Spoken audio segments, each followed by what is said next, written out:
Selamat pagi anak-anak semua. Jumpa lagi dengan saya Miss Ibu Adrian Sumarmata membawakan mapel seni budaya. Nah, pada hari ini kita akan masuk ke materi pembelajaran. Anak-anak Miss, saksikan materi yang Miss kasih di tayangan video berikut. Oke? Kita masuk bab baru, yaitu bab 2. Menganalisis konsep, unsur, prinsip, bahan, dan teknik berkarya seni rupa 2 dimensi. Apakah yang dimaksud dengan analisis? Tentu kata analisis sudah sering terdengar oleh telinga kita.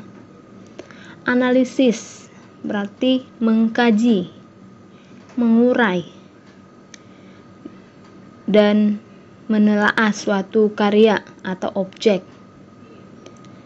Nah, sekarang kita artikan pengertian analisis adalah pengkajian yang cermat terhadap karya seni rupa untuk mengetahui keberadaan karya yang sebenarnya, atau penelaahan secara mendalam yang dilakukan dengan cara menguraikan masalah pokok dengan bagian-bagian karya seni, termasuk hubungan antar bagian dengan keseluruhan, sehingga kita memperoleh kesimpulan yang tepat ketika mengkaji karya seni rupa tersebut.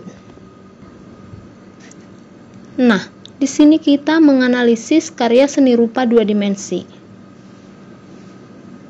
Anak-anak, berikut contoh gambar karya seni rupa 2 dimensi.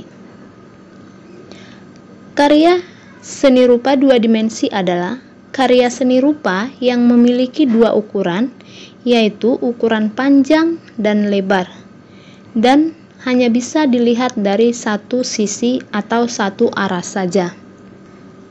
Seperti yang digambar yang sudah ditayangkan, itulah contoh karya seni rupa 2 dimensi. Nah, sekarang kita masuk ke bagian A, konsep. Dalam menganalisis karya seni rupa, aspek konsep berkaitan dengan aktivitas pengamatan karya seni untuk menemukan sumber inspirasi, interest seni, interest bentuk, penerapan prinsip estetik, dan pengkajian aspek visual seperti struktur rupa, komposisi, dan gaya pribadi. Contohnya, ketika kita mengamati sebuah objek, nah, karya seni rupa murni dengan konsep seni rupa modern, ataupun dengan konsep sesuai dengan kesenangan kita. Nah, sekarang masuk kita bagian B, unsur. Ketika menganalisis unsur rupa, kita mengkaji kualitas penggunaan garis, warna, ruang, tekstur, dan penyajian bentuk dalam karya seni rupa murni, yaitu desain dan kriya. Seperti contoh gambar berikut ini, kita sudah bisa mengkaji penggunaan garis, warna, ruang, tekstur, dan penyajian bentuk dalam karya seni rupa murni yang ada pada gambar ini. Nah, sekarang kita masuk ke bagian C, prinsip. Selanjutnya, prinsip estetik kita analisis dengan mengkaji aspek. Aspeknya antara lain keselarasan atau harmoni, kesebandingan atau proporsi, irama atau ritme, keseimbangan atau balance, dan penekanan atau emphasis. Jadi, ketika kita menganalisis sebuah karya seni, kita harus mengetahui keselarasan yang ada pada karya tersebut, kesebandingan, irama, keseimbangan. Jadi, kita bisa menganalisis, karya tersebut sudah seimbang, sudah selaras, dan sudah penekanannya sudah bagus. Nah, sekarang kita masuk bagian D, bahan.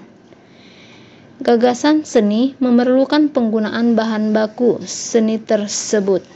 Setiap bahan memerlukan pengolahan dan penggunaan alat dan teknik yang sesuai dan serasi.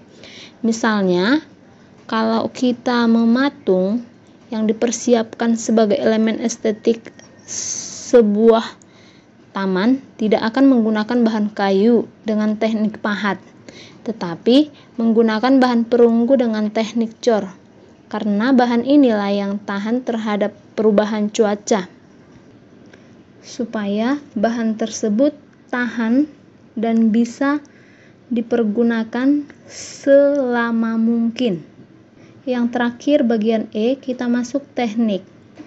Teknik adalah tahapan penting dalam penilaian seni, karena informasi merupakan bukti proses pembuatan karya seni untuk menafsirkan nilainya. Teknik berarti cara yang kita gunakan dalam berkarya seni, sehingga supaya menghasilkan pembuatan karya seni yang bagus.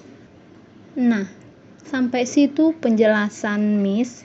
Coba amati gambar yang Miss tayangkan. Anak-anak, amati karya seni patung berikut. Kemudian, kalian tulis hasil pengamatan tersebut pada lembar yang telah disediakan. Berikut format analisis karya seni rupa. Di situ ada komponen pengamatan. Jadi komponen pengamatan itulah yang mau kalian amati. Kemudian hasil pengamatan, deskripsikan, dan analisis. Sampai di sini perjumpaan kita. Sampai jumpa minggu depan. Selamat siang semuanya.